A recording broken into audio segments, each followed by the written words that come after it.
บ่แม่นเลยหึเขาอยู่เนี่ยน่ะเขาก็มีแล้วไปหาหมองน่ะหมองนี้มันก็ได้เพราะอะไรก็เต้นแต่เจ้าอยู่จังซี่สิไปหาไสบัดเนี่ยเนาะบ่ นั่นได้ เขา จั บ่ ง บ ว่า อกเนาะ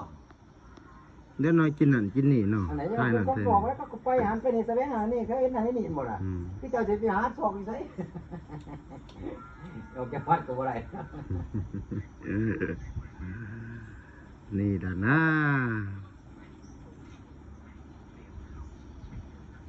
ชีวิตมีการลงทุน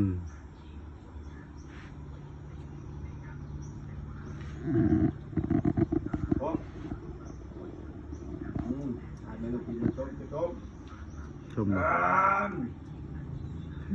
อะไรนะ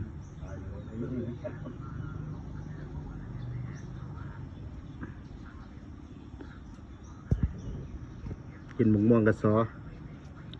หมกม่วงกระซ้อนบานเหมือนบ่อนสุก น้ำชมน้ำมันชุบนี่ ขา มันก็ต้องเลี้ยงมาอยู่ หวานนี่ บ่พันมานี่บ่พัน ทานชมชมชม บานเจี๊ยบว่ะโอ้โหบานเจี๊ยบโอ้โห กัดก้นเด้อหมกม่วงกระซอเขายัดโบกโดด ยังก่อนกับปักกับป้ากับบีบแกนมันน่ะเป็นคะแนน ทานทานทานทาน เป็นคะแนนความสีมันต่างกัน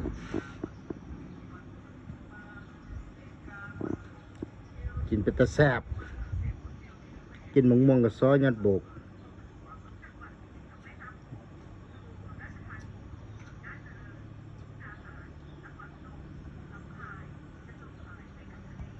โอ้ ให้ก็ได้ยินนี่ โอ้ เป็นยัง มันแมนดื้อแมนโบกินทะเล แมนจะขายเพียงแจ้งลงไปนะ น้องปีนเบิ่งข่าวน้ำโค้งสิกลายเป็นทะเลเห็นบ่ มันโมเมนตีบอกเนี่ย ในปีนี้หรือปีหน้า นะ อีก40 ปีข้างหน้า อีก40 ปีข้างหน้าน้ำโค้งสิเป็นทะเลเบิ่งเอาเด้อพี่น้องญาติโยม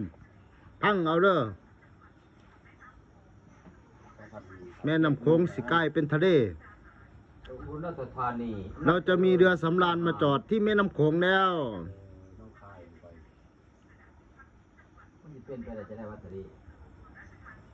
เป็นยุคหนึ่ง เป็นพวกทะเลกันมันก็บ่เป็นดินดาวอ่อน เราสมมติ โอ้จะไปใช่อีอันแง่นี่ อืม เอ้ดินอันแง่นึงว่าจะได้เป็นทะเล อ่า นี่มันทำประยุกต์แค่ผมเลยทำประยุกต์น้องขายต่อเนื่องเขาบอก ว่าแล้วแต่ว่าเวียงว่าแล้วแต่เวียงเมื่อเบิกกระเบิดตนเนี่ย ยืนไปเบี่ยงสมัครยืนอย่างไรได้เนาะเอาคิดแค่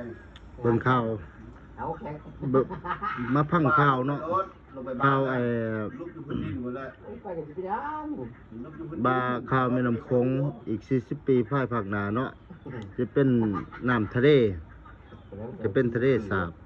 20 ปีเลย20 ปีหายังก็บอกดิรู้ว่าปีได้หรอใช้วิจารณญาณในการรับชม